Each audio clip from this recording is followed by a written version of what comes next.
Салам достор, циклдар темасын улантабыз. Азыр биз for операторунун жардамы менен цикл түзүүнү карайбыз. Ал үчүн эң алгач for сөзү жазылат. Андан кийин кандайдыр бир өзгөрмө, мисалы үчүн i деп алайын. Андан кийин in сөзү жана range функциясы жазылат. Бул функциянын ичине бир сан киргизебиз. Андан кийин кош точка жана бул жакта биз циклдын телосуна түштүк. Энди экранга ушул i'ни чыгарып берели.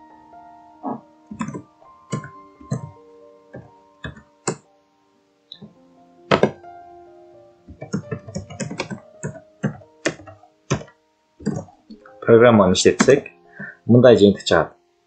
Бул кандайча болот? Эми караңыздар. Бул жерде range функциясынын иши ар бир итерацияда бул i'ни бирге чоңойтуп туруу. I эң алгач бул жакта 0 деген маанини алат. Жана бул кайсыл убакытча иштейт? Бул жердеги бул сан ушундан бирге кичине болгонго чейин иштейт. Ушул санга барабар болгонго чейин иштейт. Ушул оңго барабар болсо, эгер i оңго барабар болсо, анда бул цикл автоматтык түрдө токтойт жана экранга 10ду чыгарып бербейт. Ошондуктан эгер биз 10ду да чыгаргыбыз келсе, анда бул жерге +1 деп жазышыбыз керек болот. Жок, аны 11 деп жазып койсоңуз болот, бирок өзгөрмөлөрдү колдонгондо +1 деп жазуу ыңгайлуураак. Программаны кайрадан иштетсек, жана мындай жыйынтык алабыз. Эми биз бул жердеги сандарды көзөмөлдөй алабыз. I өзгөрмөсү эң алгач унчукпоо абалында 0го барабар болот. Биз аны бул жерге каалаган сандан баштай алабыз. Мисалы үчүн мен аны 0дон эмес 1ден башталсын дейм. I 1ден башталып 10го чейин уланат. Жана программаны иштетсем, мынакей 1ден башталды, 10го чейин уланды. Жана дагы биз бул жердеги айырманы да көзөмөлдөй алабыз. Караңыздар, бул жакта ар биринин айырмасы 1ге барабар. Биз аны 2ге же 3кө барабар кылсак болот. Ал үчүн бул жактан өтүрүп коюп 2 дейин. Жана программаны кайрадан иштетсем, мындай жыйынтык алабыз. Алардын айырмасы, караңыздар, 2ге барабар. Биз 2ни көрсөткөнбүз. Аны 3 деп алсак болот. Анда мындай жыйынтык алабыз. Караңыздар, үстүндө 9 бар болчу, ал эми астында 10. Булар эмне үчүн? Анткени иштегенде, караңыздар, эң алгач 1ге 3тү кошот астына. Андан 4 чыгат, жана ошентип 3кө чоңойтуп бара берет. Мурдакысында болсо 2ге кошуп барган. Жана 9га 2ни кошсок, анда бул 10дон чоң болгон, ошондуктан бул жакка андан кийинки жыйынтык чыккан эмес. Азыр көргөнүңүздөрдөй, бардык сандар өсүү тартибинде жайгаштырылган. Бул сандарды биз кемүү тартибинде да жайгаштырсак болот. Ал үчүн бул жердеги айырманы минус, кандайдыр бир минус санга барабарлап коюу керек. Мисалы үчүн -1. Андан кийин бул жердеги санды биз эң кичине санга барабарлашыбыз керек. 1 болсун. Жана бул жакта эң алгач башталган санды чоңураак санга барабарлашыбыз керек. Мисалы үчүн 10 болсун. Азыр биздин бул жактагы жыйынтык 10дон башталат жана 2гече болот. Программаны иштетсек, мына караңыздар, 10дон башталган жана 2гече уланды. Бул эмне үчүн? Анткени ошол range функциясы жана айткандай, бул жактагы өзү, бул жердеги сандын өзүнүн маанисин чыгарып бербейт. i'ни ага ыйгарбайт. i'ге ошол маанини ыйгарып бербейт. Же 1ге чоң болот, же 1ге кичине болот. Азыр өзүңүздөр көргөндөй, эгер кемүү тартибинде кылсак, анда 1ге чоң болуп калат. Эгер өсүү тартибинде болсо, анда 1ге кичине болот. Бул жакта көргөндөй. Жана дагы айтып кетчү нерсе, бул жердеги i өзгөрмөсүн башка жерде колдоно албайбыз. Бул өзгөрмө жалаң гана ушул циклдын телосунда гана жарамдуу. Ал эми сыртта колдонууга мүмкүн эмес.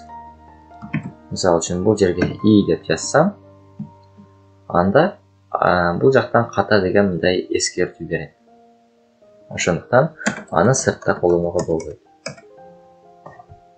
Эгер аны мен сыртта жарыяласам, мындай кылып 0го барабар деп туруп, андан кийин кайра экранга чыгарууга аракет кылсам, анда эч кандай ката болбойт. Анда эч кандай ката болбойт. Эгер аны мен сыртта жарыяласам, мындай кылып 0го барабар деп туруп, андан кийин кайра экранга чыгарууга аракет кылсам, анда эч кандай ката болбойт. Анда эч кандай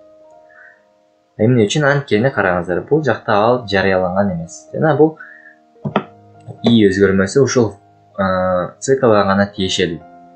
Аны башка жакта колдонууга болбойт.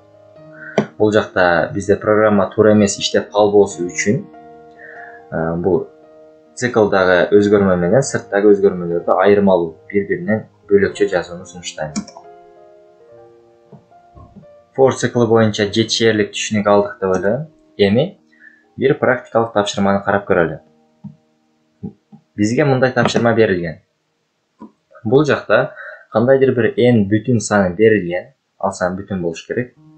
Жана бизге мындай тапшырма коюлган. Биз экранга бирден баштап ошол n-ге чейинки сандарды мындай түрдө чыгарышыбыз керек, арасына плюс коюп.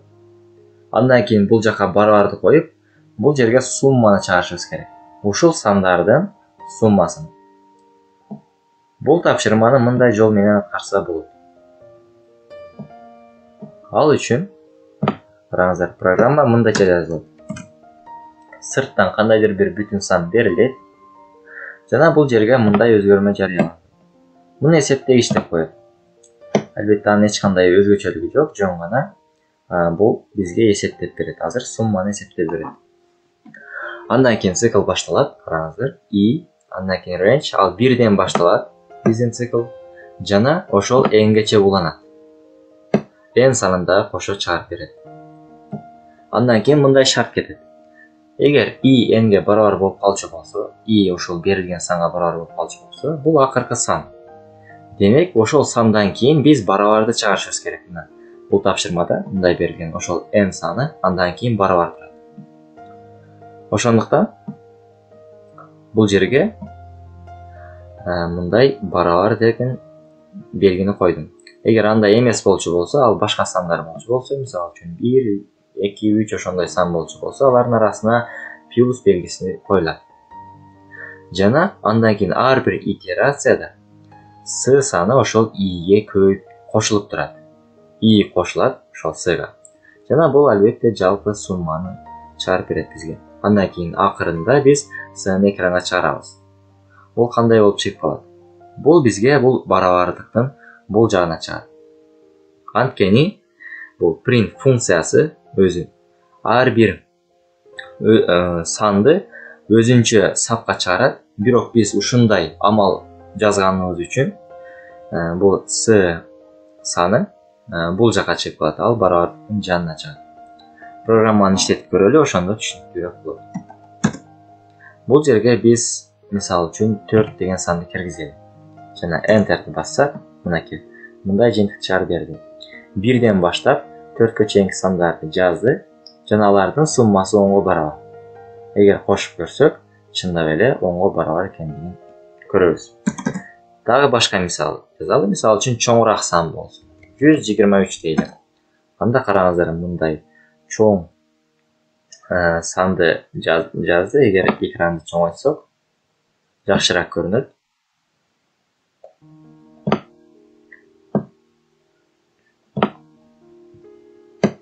Эми дагы башка бул экранды бул жака жылдырайын.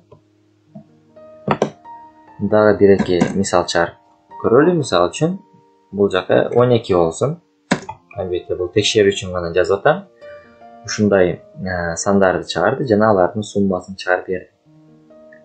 Дагы бир-экөө болсун. Мисалы үчүн дагы бул жерге 8 деп жазайын.